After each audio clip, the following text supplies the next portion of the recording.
So we about to talk about this birth vlog.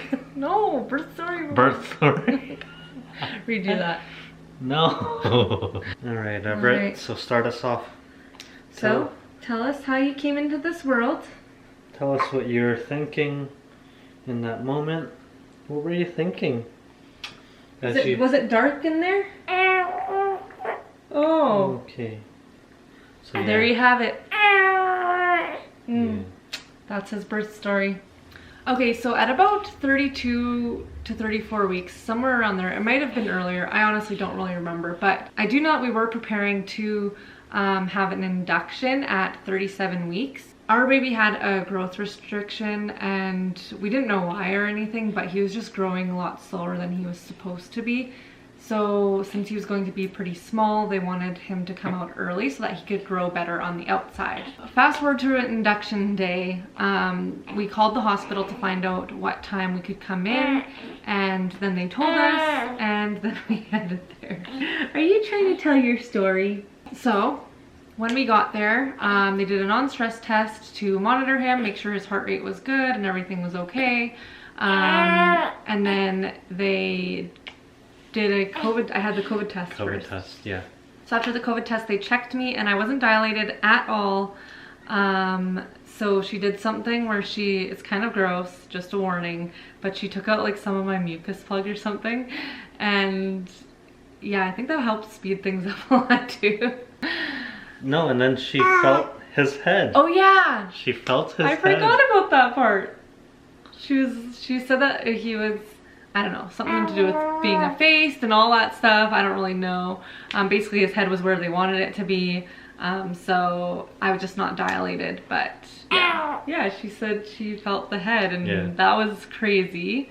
We were both shocked that she could legit feel the head, but the fact that she could feel his head, you can imagine that it wasn't very comfortable what she was doing down there. Anyways, and at that point is when she inserted the Cervidil as well, so that it would start the induction. But I was told that it probably wouldn't necessarily work the first time. She said that it would take a couple of doses of the Cervidil before it actually would start to make the cramps come on and stuff like that, right? Like the contractions.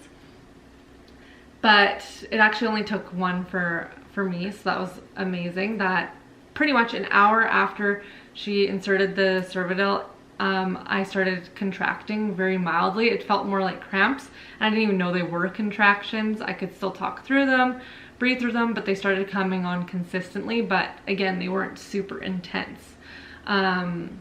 But either way, we were admitted to the hospital right away, just because they wanted to be able to monitor him at any point.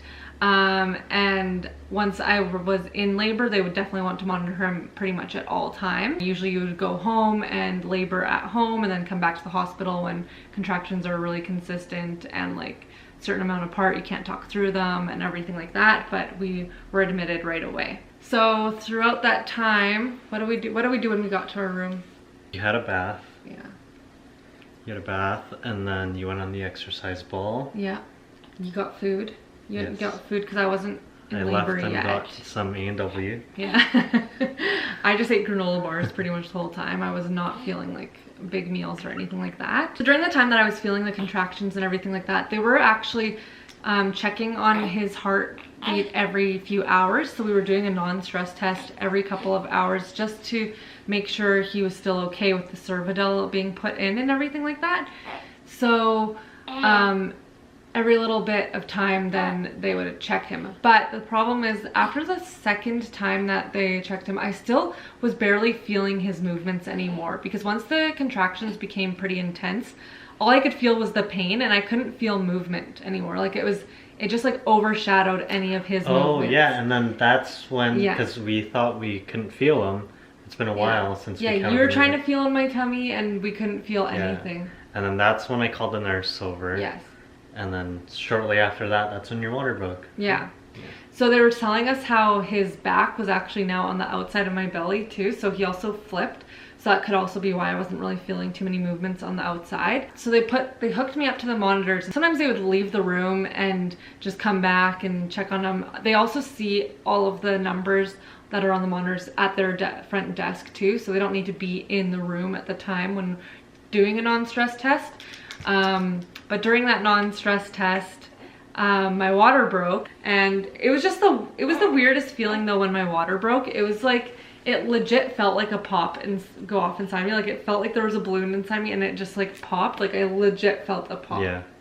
It was and then so weird. We were laughing because each time you laughed, more water would come out. Yeah, that just kept on like slow like gushes every time I laughed. So gross, but it's so funny. But yeah, and then once my water broke, then there was a nurse in our room the whole time until he was born. That's when the contractions really started getting like super painful, where I couldn't talk through them. They were That's really when they close gave you together. gas too. Yeah, so they were like 1 minute apart sometimes, even or 1 to 2 minutes apart pretty much, the contractions, and they were super intense. So that's when they offered me the gas, and I took it. I was very happy to have that. The gas was really nice. I didn't find that it took away any of my pain at all, but it actually helped just keep me calm during contractions. And it just makes you calm, like, so you look like you're not in a lot of pain, even if you are. The next time that they checked me, I was almost 6 centimeters dilated, and that's when I was thinking like, okay, I just want an epidural at this point. I was having the contractions so consistently, and they were so painful, and I could not sit still during the contractions. Like, they were just so painful. I had to keep moving my legs and just moving my body to try and distract myself from the pain, and I just really wanted that epidural. So when they asked me if I wanted it at that point, I said yes. Like, I won't be able to sit still if we wait any longer. Please give me the epidural. I was all for the epidural, and I'm so glad I had the epidural, because at 6 centimeters dilated, that's when I got the epidural, and then pretty much 20 minutes later, I felt like barely any pain. Like, you could still feel pressure, but it was just, and you could still feel the tightening. So I could still feel when I was having a contraction, but I didn't have pain. So that was amazing. About an hour and a half after I got the epidural, the baby's heart rate was dipping every contraction. And so that was very scary. It pretty much got to the point where they were saying, okay, we're gonna have to check you, and if the dilation isn't far enough along, we will have to do a C-section. So at that point I was thinking, well, how is it going to be far enough along? Like, I've been, like, it took me like 8 hours to get to like 6 centimeters dilated. How am I going to get to nearly 10 centimeters dilated in 1 hour? So I thought there was no way I would be progressing at that point, like to almost 10 centimeters dilated. But when she checked me, I was 9 centimeters dilated. So they were like very shocked. So the epidural actually helped so much. Progressed me from 6 to 9 centimeters in pretty much an hour, just over an hour. We were still monitoring his heart rate, and it was okay. So they said that we would continue to just keep monitoring, and it should be fine, because I was going to be having this baby soon. So I was scared to have a C-section, but at the same time, all I cared about was him coming out safely, and I just didn't want any issues with that. I was not trying to push for a vaginal delivery at all. I was really actually just pushing for his safety, and that's it. I honestly didn't care. Even though I would be scared one way or the other, I did not care if he was coming out even through a C-section. Okay, so once I was 10 centimeters dilated, they got me to do a practice push, and then they said that it was good to go pretty much. So we just had to wait for the doctor to come in. And I started pushing at what time? 3:17. Yeah. And you got this wrong before, so when did he come out? 4:01. 4:01 a.m. January 4th, he was born. During the pushes, he actually did a lot better than he did during the contractions. So they did have to keep monitoring, of course, his heart rate during the pushes, but he was actually really good, and it didn't take long for him to come out at all. And how much did he weigh? 5 pounds 1 ounce. There you go. I'm yes, good. He was 5 pounds 1 ounce. But though, like, watching you push was like, I don't know, like, I felt like I was like losing my breath too. Like, I felt like I was pushing with you. And you're holding my leg. I was holding her leg. But you're staying near my head. Yeah. And filming. I was filming. Yeah. Oh my gosh. Yeah, that was exhausting. That was like the one thing about pushing. The pushing actually didn't hurt because of the epidural, I guess. But it was so exhausting. Like it got to the point where I was pretty much like, okay, if this baby doesn't come out like now, I'm not going to be able to do this anymore because I'm so exhausted. My body is so tired. Like I just felt like I just couldn't do it anymore. Even though it was less than an hour of pushing, I was still just so exhausted, I guess, from just the whole like labor experience before and everything.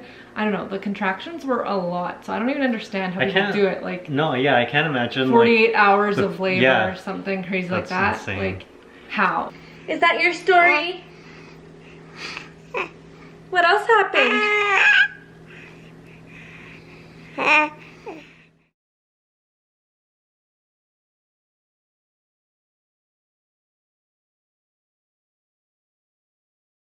So pretty much during that first week, so he had the IV, the feeding tube, he had his blood sugar levels checked over and over again, he was having his weight checked, we were recording how much he was eating through the feeding tube and how much he was eating by himself. And how much his diapers weighed as well. Yeah, the weight of the diapers, what was in the diapers, everything. We had to record everything. But he also had jaundice. Once they checked his blood and everything, and they said that he had jaundice.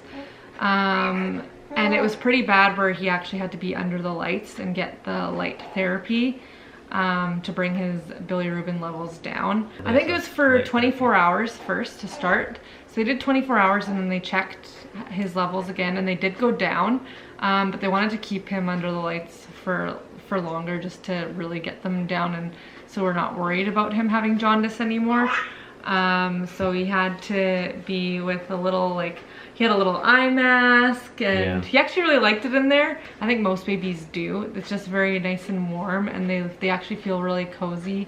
And it was so nice because he was able to actually be in our room with us. Yeah, so we thought it would be in a separate room. That's what we were worried about the most, and I don't know, I was just so emotional during that time. Yeah. So they told us to keep him in there as long as possible, try not to take him out too much.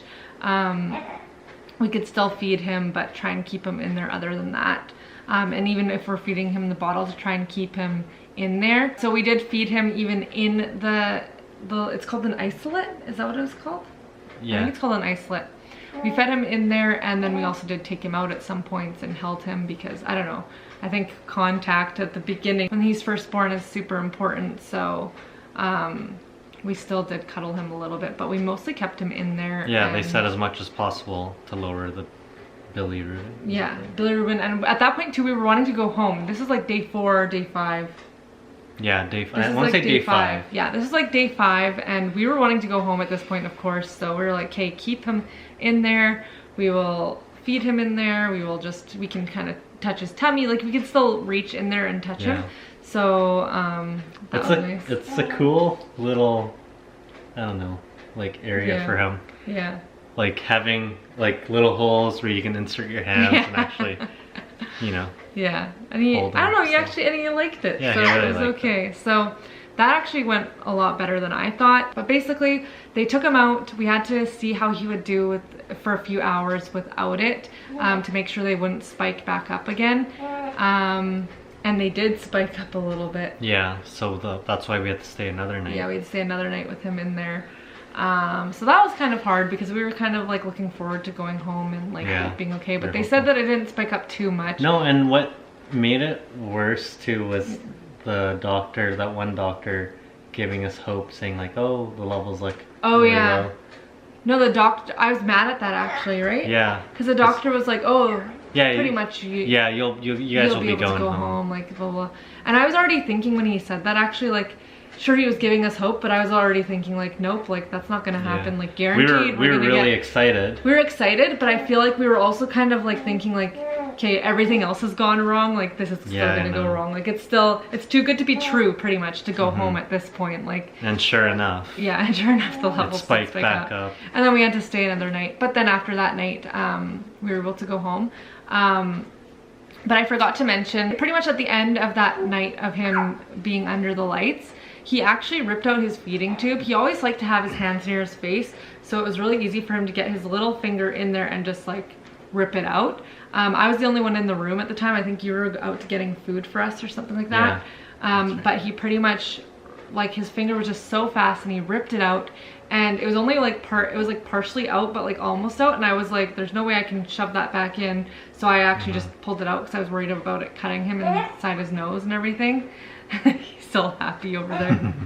Hi baby, you in your swing. But he ripped it out, and at that point I think it was like 45 hours or something that he was okay eating. Yeah. So they didn't obviously try and put it back in. So that was good. It was just that he was pretty much done with that. And all this time I wasn't really breastfeeding in the hospital. I do have a breastfeeding video that I've already uploaded. If you want to see it, I will link it down below. But that'll talk all about the feeding and the feeding journey throughout that week, as well as when we got home. But at this point we were not having him breastfed pretty much, and he just learned so much in that week, so we were just constantly impressed with him. Yeah, like how fast he would learn. I know. Like, and to think we had him start off drinking, what was it, like 10 mils? Yeah, 10 mils. 10 mils. Which is tiny, like in this tiny bottle. Bit. But basically they were weighing him all the time, and that's right. That's right. Now you want to tell your story. But basically he was able to eat. His bilirubin levels went down. They didn't spike back up that second time, and we were able to go home. So that was just such an experience. I mean, I hope our next baby, we don't have to go through all that, but at the same time, like, we did learn a lot too in the hospital. We were more prepared. We had a good routine coming home. So there were pros and cons to it.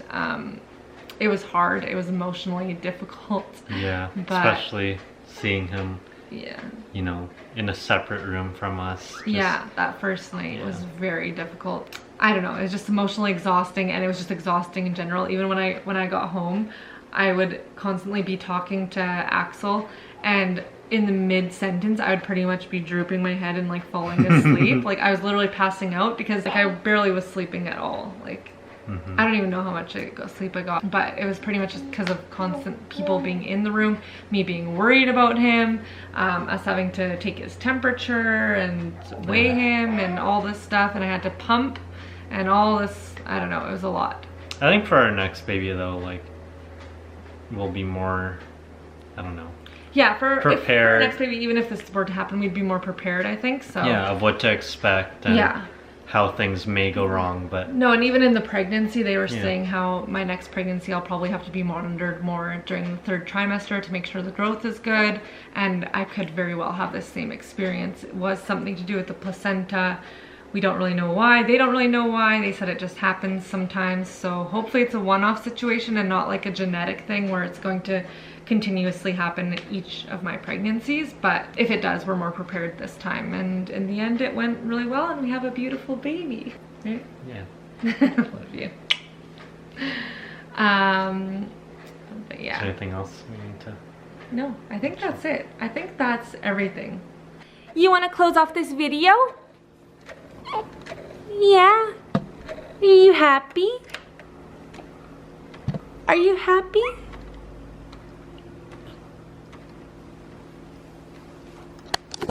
You want to close off the video? Close it out. Say bye.